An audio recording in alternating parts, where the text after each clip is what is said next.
you so much for stopping by and welcome. In this video, I am going to be showing you how I sublimate on a t-shirt using Cricut Design Space. I've had this printer for about a month now, and using Inkjet Biz ink, the Sublimate paper, and their tech support, they walk me through step by step how to convert this printer into a sublimation printer.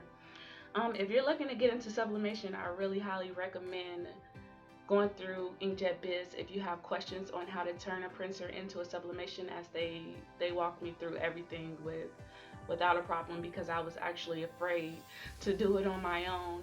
So if you're looking to turn your machine into a sublimation printer, I highly recommend ordering from them. I will leave all the links below. Without further ado, let's get into this video.